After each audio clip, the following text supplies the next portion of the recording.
C'était la plus belle voix du XXe siècle. À l'occasion des 40 ans de la disparition de Maria Callas, le Grimaldi Forum rend hommage à la diva à travers une exposition chronologique retraçant les moments clés de sa vie.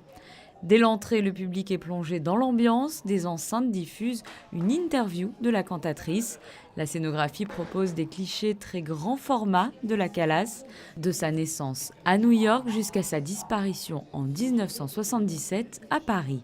Cette exposition donc, est née d'une rencontre avec les organisateurs de l'exposition consacrée à la Callas qui s'était tenue à la Scène Musicale à Paris. Et tout naturellement, évidemment, c'était un thème qui était légitime en Principauté de Monaco. La scénographie s'est fortement inspirée du projet de la Scène Musicale, mais réadaptée avec un apport iconographique évidemment d'archives issues des institutions de la Principauté de Monaco, les archives du Palais Princier, la Société des Bains de Mer qui a un fonds patrimonial très important et également les archives audiovisuelles de Monaco pour des films privés issus de la collection princière. De ses blessures d'enfance à sa grande histoire d'amour avec Onassis, mais aussi ses relations avec la famille princière et plus particulièrement l'amitié étroite qu'elle avait nouée pendant 15 ans avec la princesse Grace. Tout est retracé à travers des photographies et enregistrements audiovisuels issus pour la plupart de collections privées.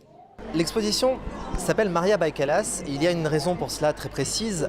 D'abord parce que c'est elle qui raconte, donc c'est par elle-même, mais aussi parce qu'il y a le fil rouge fondamental de mon travail et de cette exposition, qui est la dualité entre Maria et la Callas. C'est quelque chose qu'elle-même revendiquait, cette dualité entre la vie de femme et la vie d'artiste et la figure publique que beaucoup d'artistes ont vécu et qu'elle a vécu de façon, je dirais, exacerbée.